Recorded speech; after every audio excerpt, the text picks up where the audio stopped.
Zia orphanage trust মামলা, খালেদা তারেকসহ সব আসামি খালাস। জিয়া অরফানেজ ট্রাস্ট দুর্নীতির মামলায় খালেদা জিয়াসহ অভিযুক্ত সবাইকে খালাস দিয়েছেন আপিল বিভাগ।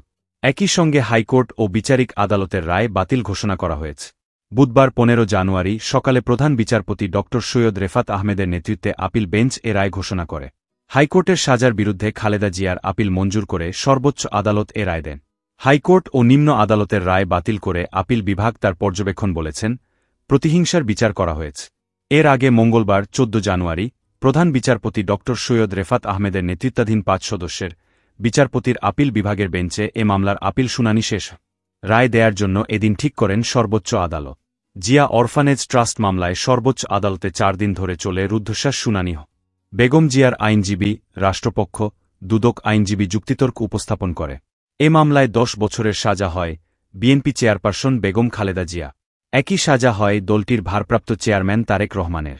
রায়ে সব আসামির খালাসের প্রত্যাশা করেন দলটির আইনজীবীরা। তারা জানান, জিয়া পরিবারকে হেনস্থা করতেই বিচারের নামে প্রহসন করেছে তৎকালীন আওয়ামী লীগ সরকার। আর রাষ্ট্রপক্ষ শুনানিতে বলেন, ধারণার ভিত্তিতে কাউকে সাজা দেয়া ঠিক হয়নি। আর দুদকের অবস্থান ছিল, মামলার নথিপত্র, সাক্ষ্যপ্রমাণে কোথাও বেগম জিয়াসহ আসামিদের দুর্নীতি, অনিয়ম কিংবা বিশ্বাসভঙ্গের প্রমাণ মেলেন।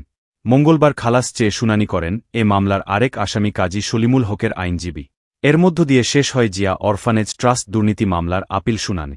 উল্লেখ্য, 2018 সালে জিয়া অরফানেজ ট্রাস্ট মামলা চলাকালীন খালেদা জিয়া এবং তার পরিবার ও দলের সদস্যদের বিরুদ্ধে নানা অভিযোগ তোলা হয়, যার মধ্যে অন্যতম অভিযোগ ছিল তার নেতৃত্বে জিয়া অরফানেজ ট্রাস্টের অর্থ আত্মসাৎ করা হয়েছে।